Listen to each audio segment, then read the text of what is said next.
What's he put?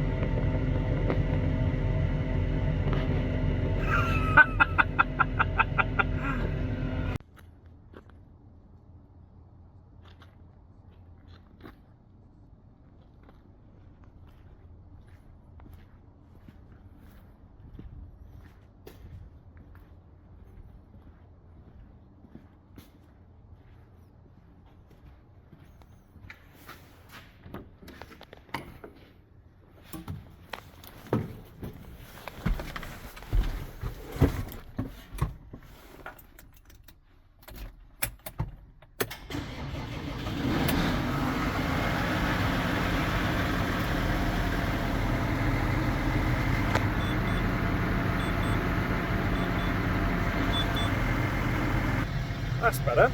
Hello and welcome back to Norfolkfords. And this is tulip planting.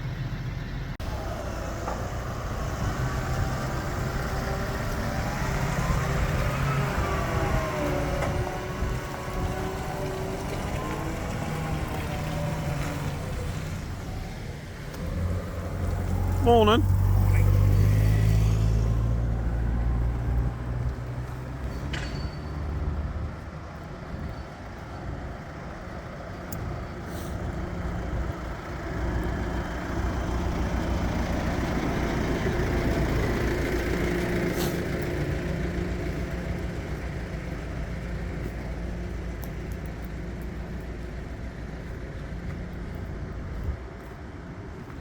Yep, lights all on, working, straps all on. We'll gently roll down the road then.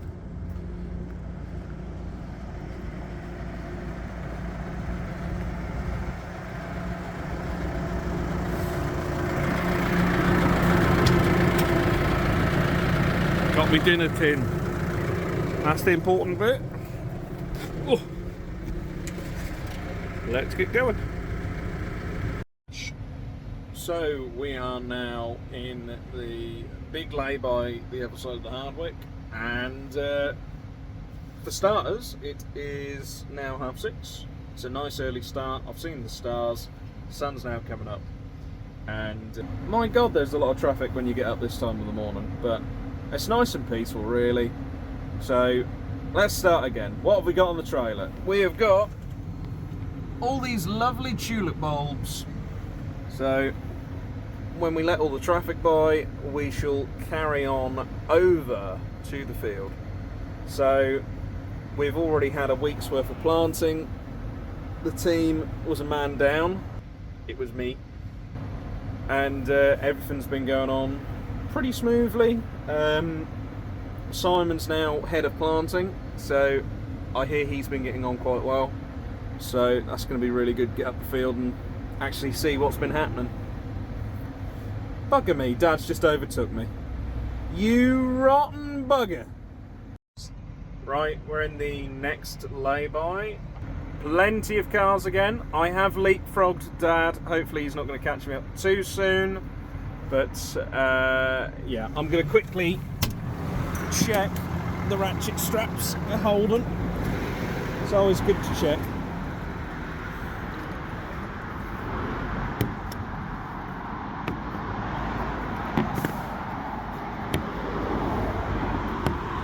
All good in the hood. And over there somebody, oh, wrong button. Over there somebody looks like they're topping onions, I think. So, can't see where the harvester is. Ah, there it is, there's the harvester. Right, I'm going to jump back in the cab so that I'm ready to go again when the gap appears before Dad appears. Because I don't want to leapfrog him again. Yes. Well, would you look at that, I've just turned off the road and there's Dad. Just following up behind me. You really can't get away from each other.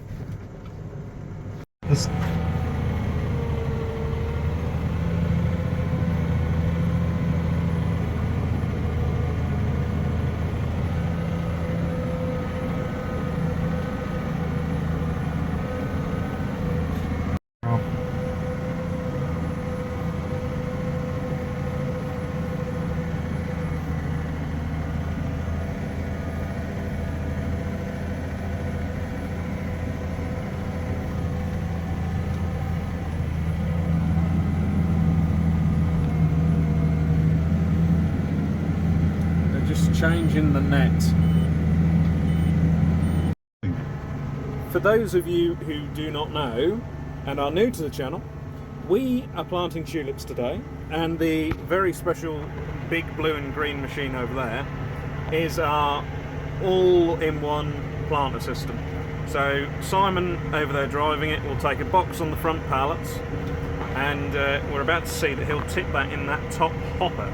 That then is a massive conveyor belt which then drops them in the rear yellow hopper, and then it goes straight into ploughed work once I've been through with the subsoiler. And then yeah, we then have a tulip sandwich. So we'll have a row of net underneath which the bulbs can grow their roots through. We'll then have a top net which is a slightly different thickness, which then the stems of the flowers can grow through. So this is all for a maturing cycle. So we're planting sort of size 9 bulbs, which are currently available on our website at Norfolk Tulips if anybody would like some for your garden. Like I say, we're growing we're planting size 9s, which are the same as what's on the website. There he goes, put them in the hopper. And what we're hoping to do is increase that by a few sizes in the maturing system. So these will be down for, we'll lift these sort of June time, yeah, about June time. And we're just hoping to make up sizes with the bulbs. So none of this will be harvested for flowers, is what I'm getting at.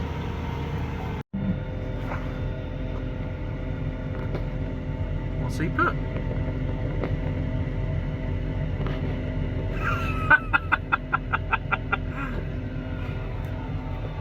Oh, white boy. Did that just say I need a poo, you child?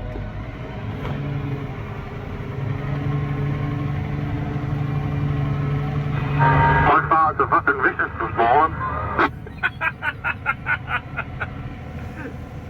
Oh. Oh dear. Oh dear, oh dear, oh dear. I had stuffers last night, so I think my farts are coming out with fucking shivs.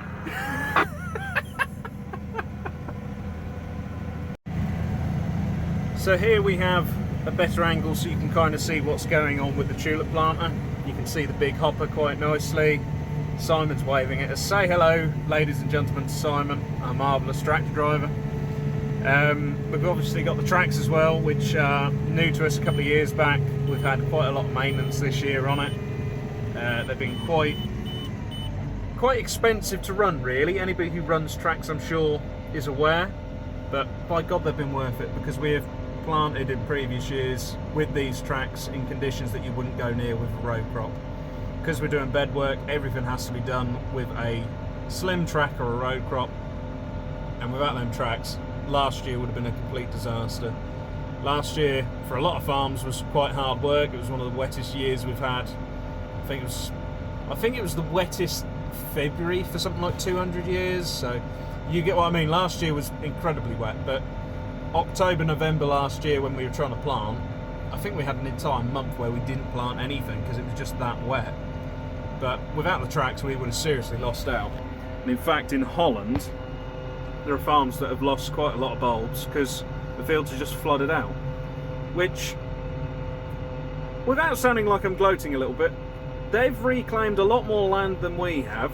So you'd think they'd have some pretty good pump houses. Apparently not. But that's a piss take for another time, really. So yeah, Nell's just covered up the net, so he just wraps up in a ball. And when we come to lifting, we will pretty much lift it up by the net. We'll have a digger web that goes underneath and carries it up around the machine.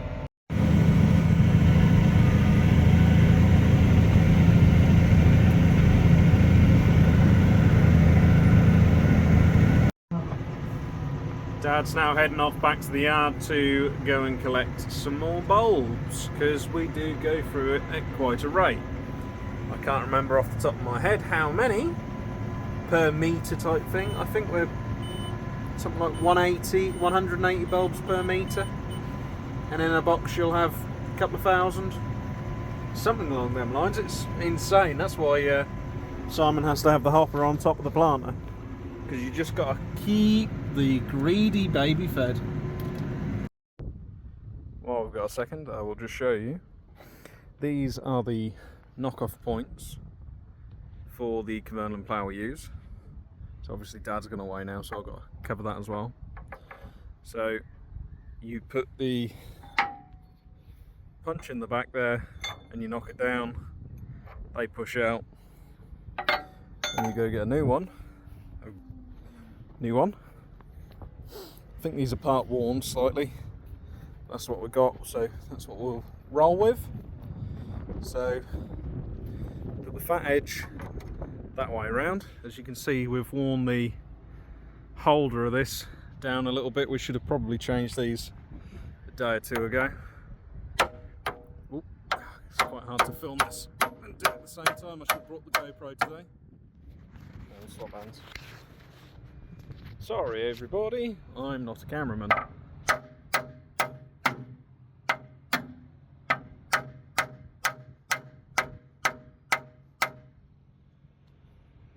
And that's it basically.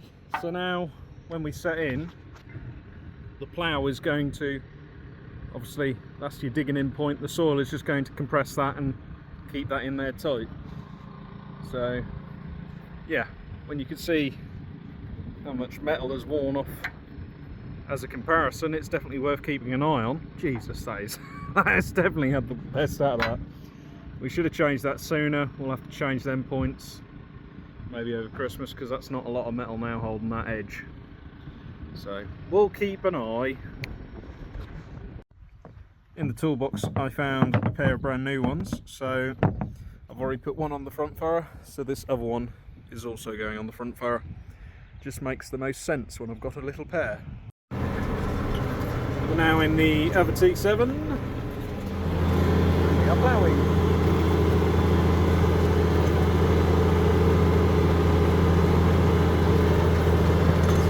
This T7, I do have to say, this has still got a half decent note that the newer ones don't have. You can actually hear an engine.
Missed it. Airplane!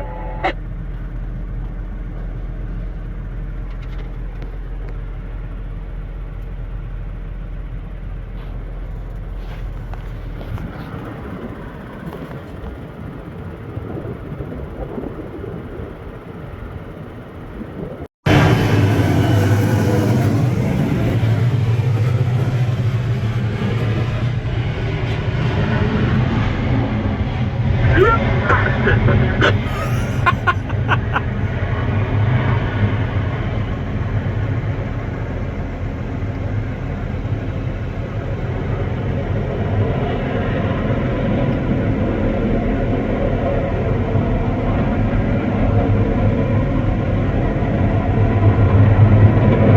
reckon he was being nosy, see what we're up to. Could have been more impeccable time for a depth check, could it?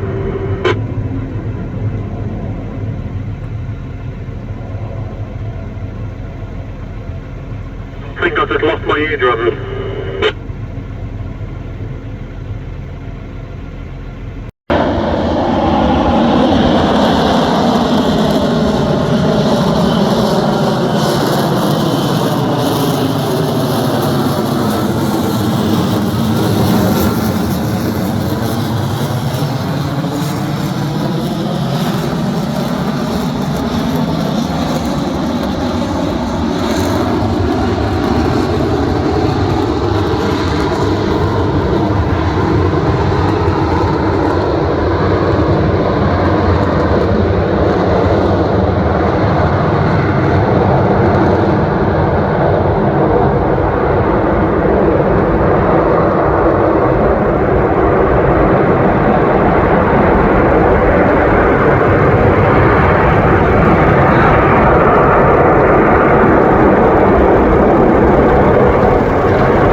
Well, the cultivations are all caught up. Dad's just pulled the last breed with the furrow on the headland, so he's going to start moving kit about as well. I've got to start moving kit. Simon gets to finish the main body and then this headland. So that is the noisy jet field done. It's not been a bad couple of hours really. So stay tuned for when this comes into colour in April, May time. We are back. Took me an hour and a half to get over to the field and back again. Dropped off and the boys have nearly done the main body. So as soon as they've done that, over to that last little headland, and then tomorrow morning everything will be moved over. Job's a good one.